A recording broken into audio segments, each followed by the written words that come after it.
அனைவருக்கும் கோபிநாத்தின் அன்பு வணக்கங்கள் நண்பர்களே.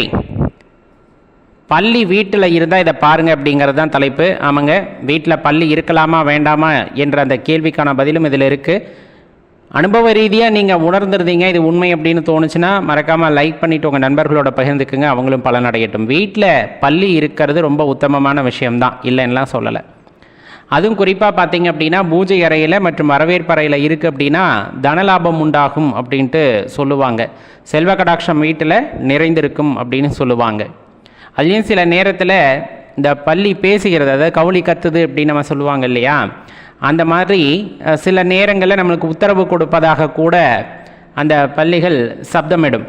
அதெல்லாம் அவர் அனுபவத்தில் பார்த்துருப்பாங்க. சில இடத்துல பேசினா தேவையில்லாத வம்பு வழக்குகள் வருவது, சில இடங்களில் பேசினா துர்ச்செய்திகள் வருவது, சில இடங்களில் வீட்டில் பேசிச்சு அப்படின்னா நல்லதாக நடக்கும் அப்படிங்கிறது எல்லாமே அவர் அனுபவத்தில் கண்டிருப்பார்கள். அது அவர் நம்பிக்கையும் கூட. இது சகுனம் அப்படிங்கிறதுக்குள்ளே வருமா அப்படின்னா கண்டிப்பாக அதுக்குள்ளேயும் வரும். சரி, இதுக்கு முக்கியத்துவம் உண்டா அப்படின்னா லக்ஷ்மி கடாட்சம் உடையது அப்படின்னு சொல்லலாம் வீட்டில் பள்ளி இருக்கிறது. சில பேர் பள்ளியை கண்டாலே எனக்கு ஒவ்வாமை அல்லவா அப்படின்னு பிடிச்சி தூக்கி வெளியே போட்டுருவாங்க. சில பேர் அதை விரட்டுறதுக்காக மருந்துகள் எல்லாம் பயன்படுத்துவாங்க. அதெல்லாம் அவசியமே இல்லை. இருந்தாலும் அவர்களுக்கு அதை ஏற்றுக்கொள்ளவில்லை அப்படிங்கிறப்ப அவங்க அதை செய்கிறாங்க. அது அவர்களை சொல்லியும் தப்பு இல்லை. ஆனால் ஒரு வீடு அப்படின்னு இருந்ததுன்னா பள்ளி இருக்கிறது ரொம்ப நல்லது, அதை மறந்துட வேண்டாம். சரி, இது எங்கெல்லாம் நம்ம பார்க்க முடியும்? இப்போ இந்த பரமபத வாசல் இருக்கு இல்லையா ஸ்ரீரங்கத்தில், அதே போல் இந்த மாதிரி ஒரு முக்கியமான நிகழ்வுகள், ஆன்மீக நிகழ்வுகள் எல்லாம் இருக்கும் போது அந்த வெள்ளியில் பள்ளி இருக்கும். அதை பார்க்கறது மகாலட்சுமியை தரிசிப்பதற்கு ஈடானது அப்படின்ட்டு சொல்லப்படும். அதுலேருந்தே நம்ம தெரிஞ்சுக்கலாம் அதிர்ஷ்டத்தின் குறியீடாக சில நேரங்களிலே அந்த பள்ளிகள் இருக்கின்றன அப்படிங்கிறது. அதனால தான் வீட்டில் பள்ளி இருக்கிறது நல்லது அப்படிம்பாங்க. சில பேர் வீட்டில் பள்ளி இல்லை அப்படின்னா ரொம்ப வருத்தப்படுவாங்க. பள்ளி இருக்குது ஆனால் பேசலை அப்படின்னாலும் வருத்தப்படுவாங்க. காரணம் அது ஒரு தெய்வ அம்சமாக பார்ப்பதன் காரணம்தான் அப்படிங்கிறதையும் நம்ம தெரிஞ்சுக்கணும். இந்த பள்ளியே பேசலை அப்படின்ட்டு இருக்காங்க இல்லைங்களா, அவங்கெல்லாம் குலதெய்வத்திற்கு விளக்கு போட்டு வேண்டிக் கொள்ளும் பொழுது ஒரு குறிப்பிட்ட காலகட்டத்திலே அந்த பள்ளிகள் பேசும் அப்படிங்கிறதும் சொல்லப்படும்.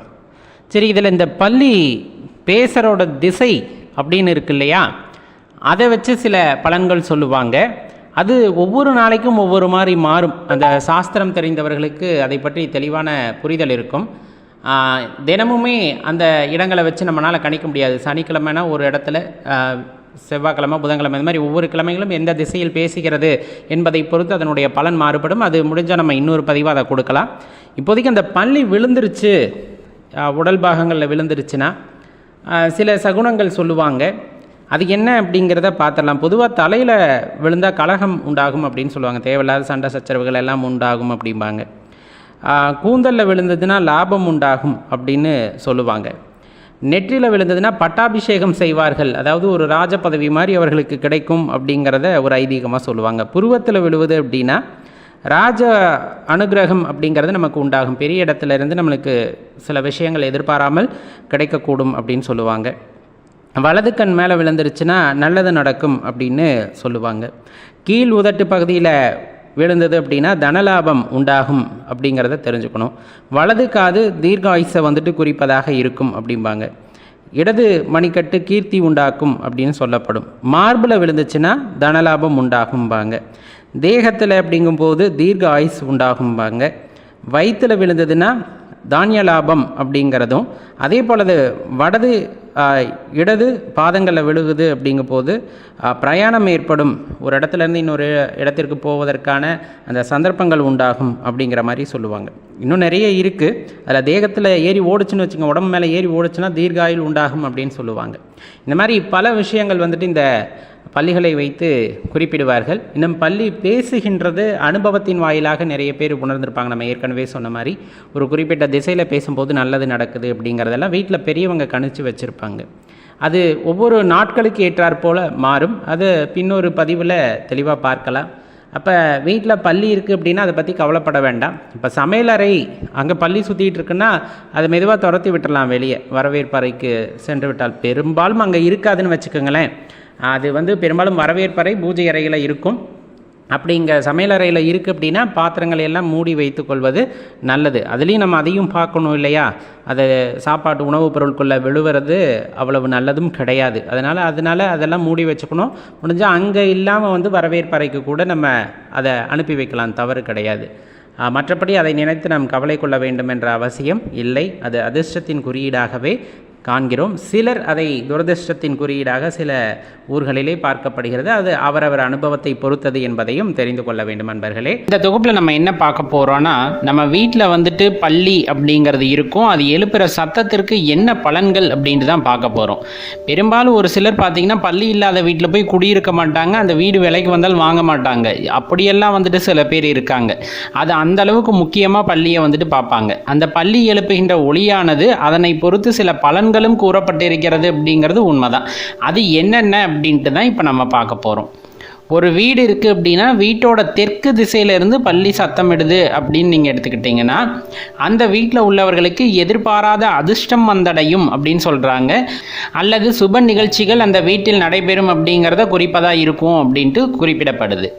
ஒரு வீட்டோட தென்மேற்கு திசையிலிருந்து பள்ளி சத்தமிடுது அப்படிங்கும் போது அந்த வீட்டில் உள்ளவங்களுக்கு அவங்க ஃப்ரெண்ட்ஸோ அல்லது ரிலேட்டிவ்ஸ் மூலியமாகவோ ஏதோ ஒரு எதிர்பாராத நன்மை ஏற்படும் அப்படிங்கிறத அது குறிப்பதாக இருக்கும் அப்படின்னு சொல்கிறாங்க. ஒரு வீட்டோட வடக்கு திசையிலிருந்து பள்ளி சத்தமிடுது அப்படின்னு பார்த்தோம் அப்படின்னா அந்த வீட்டிற்கு கூடிய சீக்கிரம் ஏதாச்சும் ஒரு நல்ல செய்தியானது சேரும் அப்படின்ட்டு குறிப்பிடப்படுது. அதே சமயத்தில் ஒரு வீட்டோட தென்கிழக்கு திசையிலிருந்து பள்ளி சத்தமிடுது அப்படின்னா அந்த வீட்டில் விரைவில் ஏதோ சண்டை வரப்போகுது அல்லது கலகம் வரப்போகுது அப்படிங்கிறத எச்சரிக்கையாக அது குறிப்பிடுது அப்படின்னு சொல்லுவாங்க. அந்த நேரத்திலாம் பார்த்திங்கன்னா கொஞ்சம் தேவையில்லாமல் பக்கத்து வீட்டில் பேசாமல் அல்லது வீட்டுக்குள்ளே விட்டு கொடுத்து போகிறது இந்த மாதிரியான விஷயங்கள் இருக்கும்போது ரொம்பவே நல்லா இருக்கும் அப்படின்னு சொல்லப்படுது. அதே வீட்டோட கிழக்கு திசையிலிருந்து பள்ளி சத்தமிடுது அப்படின்னா அந்த வீட்டில் உள்ளவங்களுக்கு தேவையில்லாத பய உணர்வு, அச்ச உணர்வானது மனதில் ஏற்படும். ஏன் என்னன்னே உங்களுக்கு தெரியாது. ஆனால் ஏதோ ஒரு வகையில் அவங்க மனசுக்குள்ள ஒரு நெருடல் இருந்துக்கிட்டு இருக்க மாதிரியே இருக்கும். அதே சமயத்தில் பக்கத்து மனையிலையோ அல்லது பக்கத்து வீட்டிலோ உள்ள பள்ளி கிழக்கு திசையிலிருந்து சத்தமிட்டது அப்படின்னா அது மிகப்பெரிய பாதிப்பை ஏற்படுத்தும் அப்படின்னு குறிப்பிடப்படுது. வீட்டில் யாருக்காவது உடல் நலக்குறைவு இருக்குது அப்படின்னா அது மேலும் அதிகரிப்பதற்கான வாய்ப்புகளை அது குறிப்பதாக இருக்கும் அப்படின்னு சொல்கிறாங்க. ஆனால் பயந்துக்குவெல்லாம் வேண்டாம், அதுக்கான ரெமெடிஸ் நீங்கள் எடுத்துக்கலாம் அப்படின்னு சொல்கிறாங்க. பக்கத்து மனையிலையோ அல்லது பக்கத்து வீட்லேயோ உள்ள பள்ளி தெற்கு திசையில் சத்தமிடுது அப்படிங்கும் போது அது நம்ம வீட்டில் இருக்கவங்களுக்கு எதிர்பாராத தோல்வி உண்டாகும் அப்படிங்கிறத குறிப்பதாக இருக்கும் அப்படின்னு சொல்கிறாங்க. அதே சமயம் தேவையில்லாத விரைய செலவு அல்லது தொழிலில் நஷ்டம் இது போன்றவை ஏற்படும் அப்படின்னு குறிப்பிடப்படுது. இது எல்லாமே பொதுவாக குறிப்பிடப்பட்டு இருக்கிறது. ஆனால் நம்ம வீட்டில் நம்ம பெரியவங்க ஒரு சில விஷயத்தை மைனூட்டாக வாட்ச் பண்ணிக்கிட்டு இருப்பாங்க. நானும் கவனிச்சிட்டேன்டா, இந்த இடத்துல பள்ளி சத்தம் போடுறப்பெல்லாம் உன்னோட ஜாபில் நல்ல இன்க்ரிமெண்ட் கிடைக்குது அல்லது வீட்டில் இந்த திசையில் சொல்லும்போது நம்ம வீட்டில் சண்டை வருது அப்படின்ட்டு அவங்க ப்ரெடிக்ட் பண்ணியிருப்பாங்க. அது ஒரு சில வீட்டுக்கு தகுந்த மாதிரியும் மாறும். இப்போ நம்ம சொன்னது பொதுவாக குறிப்பிடப்படுறது இப்போ விஷ ஜந்துக்கள் வந்துடும் அப்படின்னு சொல்லுவாங்க. அதெல்லாம் ஏனே தெரியல சார், திடீர்னு பூரா வந்துடுது, திடீர்னு தேல் வந்துடுது, நட்டுவாக்கிளி வந்துடுது. சொல்லப்போனால் எங்கள் கிராமத்து வீட்டில் இல்லை அங்கே விஷ ஜந்துவான பாம்பவே ஏறி வந்துச்சு, நாங்கள் தான் தடுத்துட்டோம் அப்படிங்கிற மாதிரிலாம் சொல்லுவாங்க. ஏன் என்னன்னே தெரியல சார், எதுக்கு வருது அப்படின்னு பெரியவங்களை கேட்டால் பெரியவங்க சொல்கிற ஒரே ஒரு விஷயம் என்னென்னா நேரங்காலம் சரியில்லாமல் இருக்கும், அதனால் இந்த மாதிரி விஷ ஜந்துக்கள் வரும் அப்படிம்பாங்க. அதுவும் ஒரு காரணம் தான், இல்லை என்று சொல்லவில்லை. இன்னொரு காரணம் சொல்லப்படுறது என்னென்னா பிறப்பு இறப்பு தீட்டு தவிர மற்ற தீட்டுகளும் வீட்டில் இருக்கும் போது அல்லது வீட்டில் அந்த தீட்டுகள் உள்நுழையும் போது நம்ம குலதெய்வத்தினால் அதை ஏற்றுக்கொள்ள முடியலை அப்படிங்கும் போது கண்டிப்பாக அந்த விஷ ஜந்துக்கள் வீட்டுக்குள் வரும். அது ஒரு அறிகுறியாக காமிக்கும் அப்படின்னு சொல்லுவாங்க. இது என்ன மூட நம்பிக்கைன்னு சில பேர் கேட்பாங்க, அவங்களுக்கான பதிவு இல்லை. இது மூட நம்பிக்கை இல்லை, அவங்கவுங்க அனுபவிச்சவங்களுக்கு நல்லா தெரியும். நம்ம ரொம்ப தெளிவாக சொல்லிக்கிறோம்.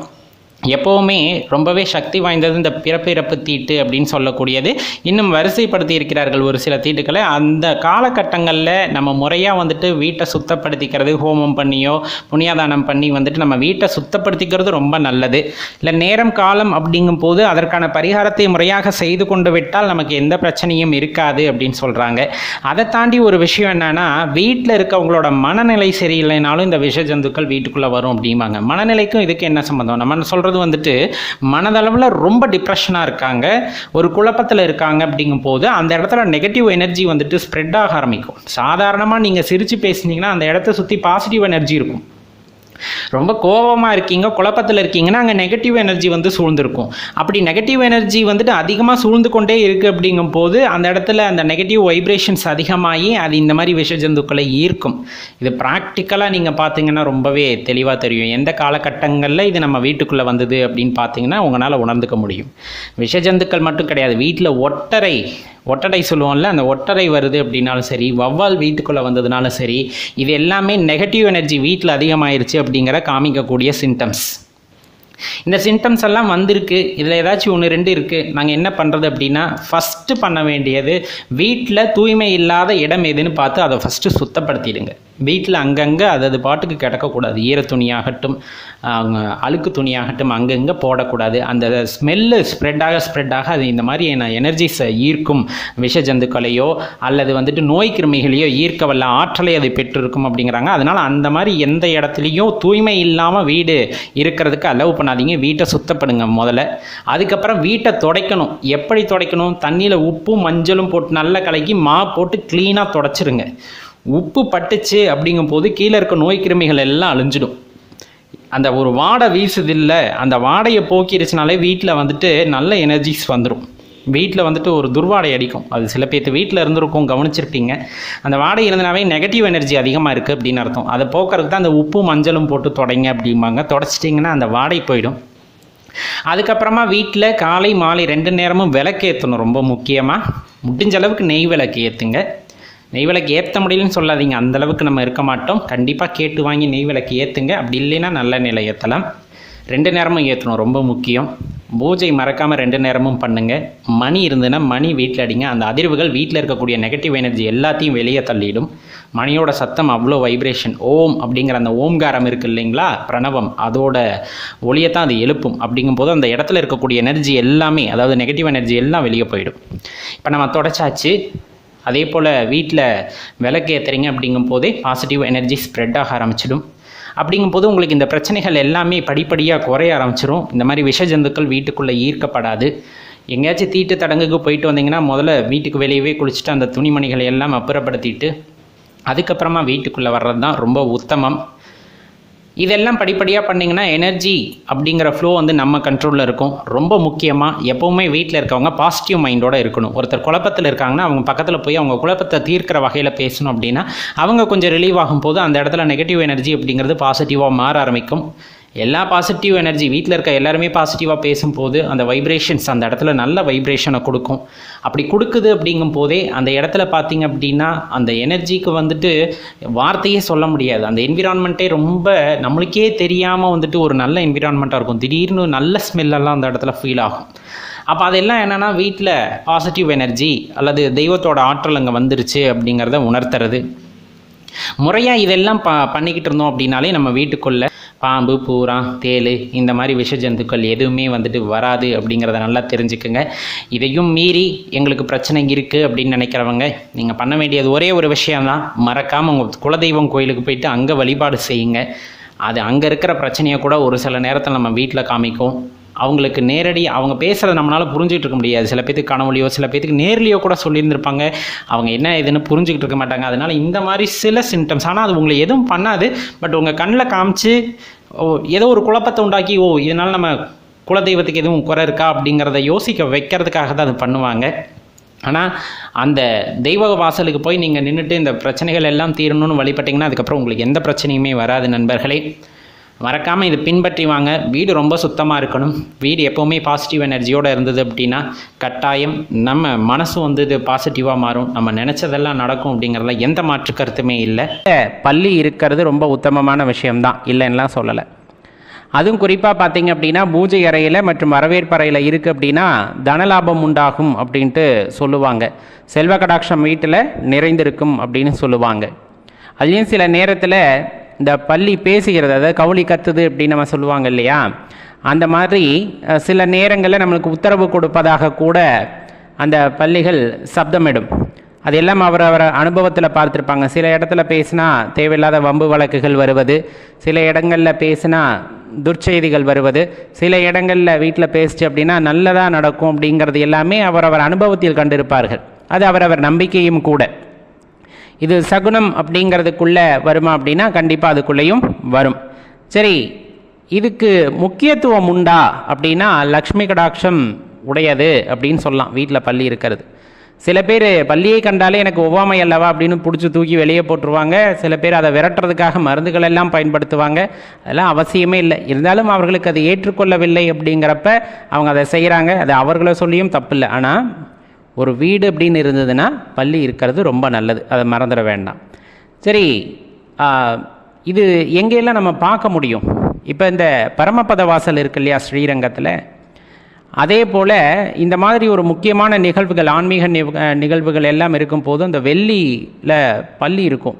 அதை பார்க்கறது மகாலட்சுமியை தரிசிப்பதற்கு ஈடானது அப்படின்ட்டு சொல்லப்படும். அதுலேருந்தே நம்ம தெரிஞ்சுக்கலாம் அதிர்ஷ்டத்தின் குறியீடாக சில நேரங்களிலே அந்த பல்லிகள் இருக்கின்றன அப்படிங்கிறது. அதனால தான் வீட்டில் பல்லி இருக்கிறது நல்லது அப்படிம்பாங்க. சில பேர் வீட்டில் பல்லி இல்லை அப்படின்னா ரொம்ப வருத்தப்படுவாங்க. பல்லி இருக்குது ஆனால் பேசலை அப்படின்னாலும் வருத்தப்படுவாங்க. காரணம் அது ஒரு தெய்வ அம்சமாக பார்ப்பதன் காரணம்தான் அப்படிங்கிறதையும் நம்ம தெரிஞ்சுக்கணும். இந்த பல்லியே பேசலை அப்படின்ட்டு இருக்காங்க இல்லைங்களா, அவங்களாம் குலதெய்வத்திற்கு விளக்கு போட்டு வேண்டிக் கொள்ளும் பொழுது ஒரு குறிப்பிட்ட காலகட்டத்திலே அந்த பல்லிகள் பேசும் அப்படிங்கிறதும் சொல்லப்படும். சரி, இதில் இந்த பல்லி பேசுகிறோட திசை அப்படின்னு இருக்கு இல்லையா, அதை வச்சு சில பலன்கள் சொல்லுவாங்க. அது ஒவ்வொரு நாளைக்கும் ஒவ்வொரு மாதிரி மாறும். அந்த சாஸ்திரம் தெரிந்தவர்களுக்கு அதை பற்றி தெளிவான புரிதல் இருக்கும். தினமுமே அந்த இடங்களை வச்சு நம்மளால் கணிக்க முடியாது. சனிக்கிழமைனா ஒரு இடத்துல, செவ்வாய்க்கிழமை, புதன்கிழமை, இந்த மாதிரி ஒவ்வொரு கிழமைகளும் எந்த திசையில் பேசுகிறது என்பதை பொறுத்து அதனுடைய பலன் மாறுபடும். அது முடிஞ்சால் நம்ம இன்னொரு பதிவாக அதை கொடுக்கலாம். இப்போதைக்கு அந்த பல்லி விழுந்துருச்சு, உடல் பாகங்களில் விழுந்துருச்சுன்னா சில சகுனங்கள் சொல்லுவாங்க. அது என்ன அப்படிங்கிறத பார்த்துடலாம். பொதுவாக தலையில் விழுந்தால் கலகம் உண்டாகும் அப்படின்னு சொல்லுவாங்க. தேவையில்லாத சண்டை சச்சரவுகள் எல்லாம் உண்டாகும் அப்படிம்பாங்க. கூந்தலில் விழுந்ததுன்னா லாபம் உண்டாகும் அப்படின்னு சொல்லுவாங்க. நெற்றியில் விழுந்ததுன்னா பட்டாபிஷேகம் செய்வார்கள், அதாவது ஒரு ராஜ பதவி மாதிரி அவர்களுக்கு கிடைக்கும் அப்படிங்கிறத ஒரு ஐதீகமாக சொல்லுவாங்க. புருவத்தில் விழுவது அப்படின்னா ராஜ அனுகிரகம் அப்படிங்கிறது நமக்கு உண்டாகும். பெரிய இடத்துல இருந்து நம்மளுக்கு சில விஷயங்கள் எதிர்பாராமல் கிடைக்கக்கூடும் அப்படின்னு சொல்லுவாங்க. வலது கண் மேலே விழுந்துருச்சுன்னா நல்லது நடக்கும் அப்படின்னு சொல்லுவாங்க. கீழ் உதட்டு பகுதியில் விழுந்தது அப்படின்னா தனலாபம் உண்டாகும் அப்படிங்கிறத தெரிஞ்சுக்கணும். வலது காது தீர்காயுசை குறிப்பதாக இருக்கும் அப்படிம்பாங்க. இடது மணிக்கட்டு கீர்த்தி உண்டாக்கும் அப்படின்னு சொல்லப்படும். மார்பில் விழுந்துச்சுன்னா தனலாபம் உண்டாகும்பாங்க. தேகத்தில் அப்படிங்கும்போது தீர்க்க ஆயுஸ் உண்டாகும்பாங்க. வயிற்றில் விழுந்ததுன்னா தானிய லாபம் அப்படிங்கிறதும், அதே போல் இடது பாதங்களில் விழுகுது அப்படிங்கும் போது பிரயாணம் ஏற்படும், ஒரு இடத்துலேருந்து இன்னொரு இடத்திற்கு போவதற்கான அந்த சந்தர்ப்பங்கள் உண்டாகும் அப்படிங்கிற மாதிரி சொல்லுவாங்க. இன்னும் நிறைய இருக்குது. அதில் தேகத்தில் ஏறி ஓடுச்சுன்னு வச்சுங்க, உடம்பு மேலே ஏறி ஓடுச்சுன்னா தீர்காயுள் உண்டாகும் அப்படின்னு சொல்லுவாங்க. இந்த மாதிரி பல விஷயங்கள் இந்த பல்லிகளை வைத்து குறிப்பிடுவார்கள். இன்னும் பல்லி பேசுகின்றது அனுபவத்தின் வாயிலாக நிறைய பேர் உணர்ந்திருப்பாங்க. நம்ம ஏற்கனவே சொன்ன மாதிரி ஒரு குறிப்பிட்ட திசையில் பேசும்போது நல்லது நடக்குது அப்படிங்கிறதெல்லாம் வீட்டில் பெரியவங்க கணிச்சு வச்சுருப்பாங்க. அது ஒவ்வொரு நாட்களுக்கு ஏற்றாற்போல் மாறும். அது பின்னொரு பதிவில் தெளிவாக பார்க்கலாம். அப்போ வீட்டில் பல்லி இருக்குது அப்படின்னா அதை பற்றி கவலைப்பட வேண்டாம். இப்போ சமையலறை அங்கே பல்லி சுற்றிட்டு இருக்குன்னா அதை மெதுவாக துரத்தி விட்டுடலாம், வெளியே வரவேற்பறைக்கு சென்று விட்டால். பெரும்பாலும் அங்கே இருக்காதுன்னு வச்சுக்கோங்களேன். அது பெரும்பாலும் வரவேற்பறை பூஜை அறையில் இருக்கும். அப்படி இங்கே சமையலறையில் இருக்குது அப்படின்னா பாத்திரங்களை எல்லாம் மூடி வைத்து கொள்வது நல்லது. அதுலேயும் நம்ம அதையும் பார்க்கணும் இல்லையா, அது சாப்பாட்டு உணவுப் பொருட்குள்ளே விழுவுறது அவ்வளவு நல்லதும் கிடையாது. அதனால் அதெல்லாம் மூடி வச்சுக்கணும். முடிஞ்சால் அங்கே இல்லாமல் வரவேற்பறைக்கு கூட நம்ம அதை அனுப்பி வைக்கலாம், தவறு கிடையாது. மற்றபடி அதை நினைத்து நாம் கவலை கொள்ள வேண்டும் என்ற அவசியம் இல்லை. அது அதிர்ஷ்டத்தின் குறியீடாகவே காண்கிறோம். சிலர் அதை துரதிர்ஷ்டத்தின் குறியீடாக சில ஊர்களிலே பார்க்கப்படுகிறது. அது அவரவர் அனுபவத்தை பொறுத்தது என்பதையும் தெரிந்து கொள்ள வேண்டும் அன்பர்கள். பெரும்பாலும் பல சாஸ்திரங்கள் இந்து மதத்தில் குறிப்பிடப்பட்டிருந்த போதிலும் இந்த பல்லி விழும் பலன் அப்படிங்கிறது நம்ம வாழ்க்கையில் ரொம்ப அருகாமையில் என்ன நடக்க போகுது அப்படிங்கிறத நமக்கு தெரிவிப்பதற்காக தான் அப்படின்னு குறிப்பிடப்படுது. சரி, பல்லி நம்ம உடலில் விழுந்துருது, எந்த இடத்துல விழுந்தால் என்ன பலன் உண்டாகும் அப்படின்னு நம்ம பெரியவங்க முன்னாடியே கணிச்சு வச்சிருக்காங்க. அதை பற்றி தான் இந்த தொகுப்பில் விரிவாக பார்க்க இருக்கோம். பெரும்பாலும் தலையோட மத்திய பகுதியில் விழுந்தது அப்படின்னா கலகம் பிறக்கும்னு குறிப்பிடப்படுது. குடுமி போட்டிருப்பாங்க சில பேர், அந்த குடுமியில் விழுந்ததுன்னா சுகம் உண்டாகும் அப்படின்னு குறிப்பிடுறாங்க. பெண்களோட கூந்தல்லையோ அல்லது ஆண்களோட முடியிலையோ விழுந்தது அப்படின்னா லாபம் உண்டாகும்னு குறிப்பிடப்படுது. படுத்து தூங்கும் போதோ அல்ல நடந்துக்கிட்டு இருக்கும் போதோ சில பேர்த்துக்கு முகத்து மேலே விழுந்துடும். அது நம்மளுக்கு பந்த தரிசனத்தை ஏற்படுத்தி தரும்னு குறிப்பிடப்படுது. சிரசு மேலே விழுந்தால் நமக்கு கண்டம் இருக்குன்னு தெரிஞ்சுக்கணும், ரொம்ப சுதாரிப்பாக இருக்கணும். நெற்றியில் விழுந்தது அப்படின்னா பட்டாபிஷேக யோகம் உண்டு அப்படின்னு குறிப்பிடப்படுது. வலப்புருவம் அல்லது இடப்புருவத்தில் விழுந்துச்சுன்னா ராஜ அனுகிரகம் கிட்டும் அப்படின்னு குறிப்பிடறாங்க. வலது இடது புருவ மத்தியில் விழுந்ததுன்னா புதல்வர் நாசம் ஏற்படும் அப்படின்னு குறிப்பிடப்படுது. வலது இடது புருவ மத்தியில் விழுந்ததுன்னா கொஞ்சம் ஜாக்கிரதையாக இருக்கணும்னு குறிப்பிடப்படுது. வலது கண்ணில் விழுந்தால் சுபம் கொடுக்கும், இடது கண்ணில் விழுந்தால் கட்டுப்படுத்துதல். மூக்கில் விழுந்ததுன்னா வியாதி ஏற்படும், மூக்கு நுனியில் விழுந்ததுன்னா விசனம் அதாவது கவலை ஏற்படும் அப்படின்னு குறிப்பிடப்படுது. மேல் உதட்டில் விழுந்ததுன்னா பொருளாதாரத்தில் நல்ல முன்னேற்றம் ஏற்படும், கீழ் உதட்டில் விழுந்ததுன்னா தன லாபம் ஏற்படும்னு குறிப்பிடப்படுது. வாயில் விழுந்ததுன்னா உங்களுக்கு பயம் ஏற்படும்னு குறிப்பிடப்படுது. வலது காதில் விழுந்ததுன்னா தீர்க்க ஆயுள் உங்களுக்கு உண்டாகும்னு, இடது காதில் விழுந்ததுன்னா வியாபாரம் சிறப்பாக இருக்கும்னு குறிப்பிடப்படுது.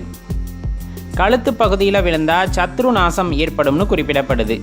வலது புஜத்தில் விழுந்ததுன்னா ஆரோக்கியம் உண்டாகும், இடது புஜத்தில் விழுந்தால் ஸ்ரீ சுகம் உங்களுக்கு கிட்டும்னு குறிப்பிடப்படுது.